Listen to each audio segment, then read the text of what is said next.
Voilà, bah, je voulais juste savoir si c'est la première fois pour vous ici à Annecy. Non, Annecy, c'est... Oh, attends, 6e fois peut-être. Ah, quand même. Alors, je suis venu quand j'étais étudiant à Émile Cole et au Gobelin. Ouais. J'étais venu 3 ou 4 ans d'affilée et quand on était au Gobelin, on faisait ces petits films que vous voyez devant toutes les séances. Donc, c'est des petits films, petits clips, ouais, c'est ça. Et donc, j'ai fait ça en 2004 et en 2005. Et après, je suis pas venu au festival jusqu'en 2018 ou 2018 ou 2019 pour Bilby, un court-métrage que j'avais fait avec DreamWorks. Et ensuite 2022 pour Bad Guys le premier, et ensuite 2025 pour le deuxième Bad Guys. C'est sûr qu'à part d'avoir des talents, que vous l'avez bien sûr, comment est-ce que vous avez fini vous avez fait comme les Dream, American Dream, non? Vous avez fini en train de travailler à Hollywood. Comment vous avez fait ça? Comment vous avez arrivé là? Alors c'est marrant parce que c'est pas du tout réaliser un film dans un gros studio à Hollywood, c'est pas du tout ce que j'avais nécessairement même rêvé de pouvoir faire un jour. Moi je suis parti à DreamWorks en 2008 en tant qu'animateur. Et puis vraiment dans une compagnie, enfin dans un studio qui est extraordinaire, rempli de talents extraordinaires, de gens vraiment des belles personnes. Et en fait, à l'intérieur de ce studio où je me suis senti très bien, petit à petit, je suis devenu superviseur d'animation, directeur d'animation, storyboarder, designer, etc. Jusqu'à réaliser un court-métrage. Et en fait, en réalisant ce court-métrage, j'avais fait un peu de réalisation avant de venir à DreamWorks, mais voilà, plutôt un petit peu de séries et puis surtout des courts-métrages. Donc voilà, en réalisant un court-métrage en 2018-2019 qui s'appelait Bilby, j'ai retrouvé ce que c'était que réaliser quelque chose. J'ai toujours aimé l'idée qu'on pouvait toucher un peu à tout. En tant que réalisateur, on touche à tout et on voit tout. Et ça, c'est vraiment génial.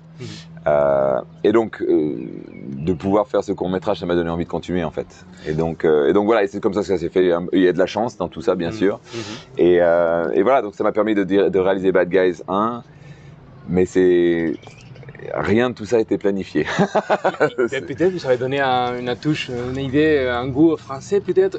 Ouais, peut-être. Peut-être dans les Bad Guys 1 et 2, il y a une partie que c'est pas politique, sensibilité et quelque chose que ce n'est pas politiquement correct. Correct, oui. Et peut-être, je sais pas, j'ai dit ça, j'ai dit rien, mais je sais pas si c'est possible que... Un peu aussi, ouais, je pense que quand le ton que le film a, quand j'ai fait ma présentation au studio pour leur dire j'aimerais bien faire ce film et voilà comment je le ferais, parce que c'est comme ça que ça marche, ouais. Ils ont vu qu'il y avait une vision derrière qui était à la fois drôle, sensible et puis différente.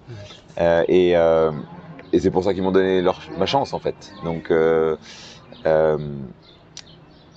encore une fois, c'est du timing, c'est un peu de chance, c'est un peu de talent, c'est un peu beaucoup d'expérience, un peu de tout ça. Et vous trouvez que Hollywood, je dis Hollywood, mais bon, voilà, aux États-Unis, Ouais. des grandes productions comme ça, le mainstream, est-ce qu'il y a la liberté pour faire n'importe quoi ou d'habitude les producteurs ils sont là pour dire non, ça c'est pas bien? Alors, honnêtement, j'ai beaucoup de liberté, mais aussi parce que ma sensibilité, elle reste assez... je suis pas quelqu'un qui a tendance à pousser hors de ce qui est, on va dire, hors des limites de ce qu'on fait en tant que studio de cinéma pour famille, hein, donc, parce que c'est ce qu'on fait. Donc j'aime bien jouer dans cet environnement-là. Bien sûr qu'il y a des directions que je vais prendre ou des idées qu'on va avoir qui sont pas toujours exactement alignées avec ce que veut le studio, mais en même temps ils nous laissent quand même beaucoup de liberté et ils vont être là pour nous plus pour les conceptuellement si on fait fausse route sur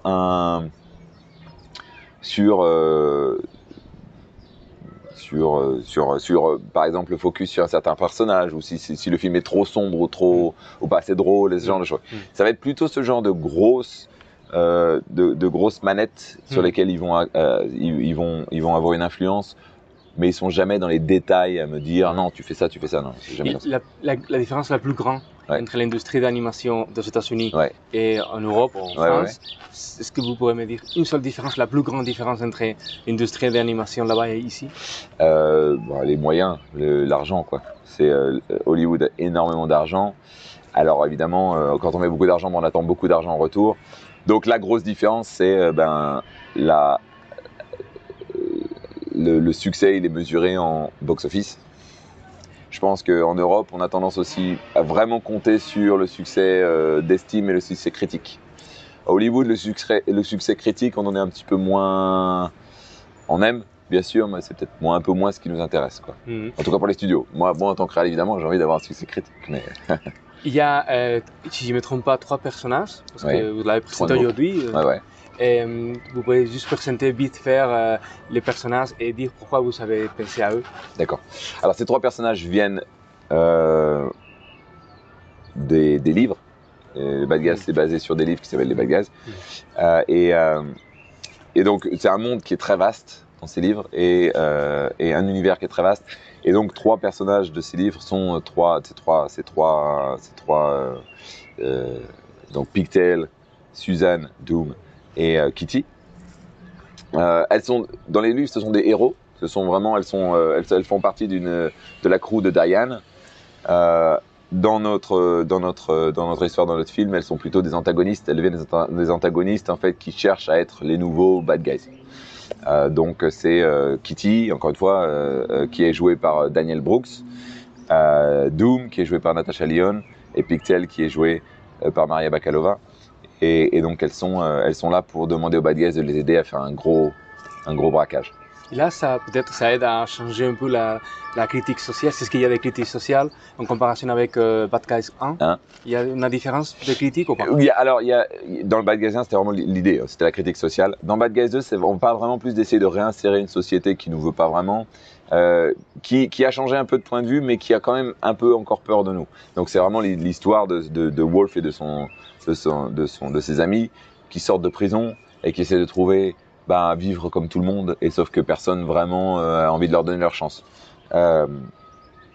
Et en fait, vu qu'ils ont un peu de mal à redémarrer cette nouvelle vie de good guys, et qu'ils se font donc capturer par les 3 filles, qui leur demandent de faire un dernier braquage pour elles, Wolf commence à se poser la question, est-ce que j'ai vraiment fait le bon choix de devenir un good guy, quoi. Donc et il est toujours dans cette espèce d'envie de plaire et de vouloir être accepté. C'est vraiment toujours ce qui drive Wolf, en fait. C'est toujours son moteur, en fait, à Wolf. Il a envie d'être accepté. Il a envie que les gens arrêtent de le regarder comme le grand méchant loup. Et donc cet épisode, ce film-là, Wolf est encore motivé par ça. Et on va voir que il va finalement peut-être enfin arriver à ses fins mais de façon complètement inattendue. On pourrait voir le film quand? Alors il sort le 1er août au cinéma, en France le 30 juillet, donc aux États-Unis le 1er août, 30 juillet, et à peu près dans le monde entier il sort à peu près dans cette semaine-là. Super, bon courage. Merci beaucoup. Et allez, merci, avec plaisir. Merci beaucoup. Merci.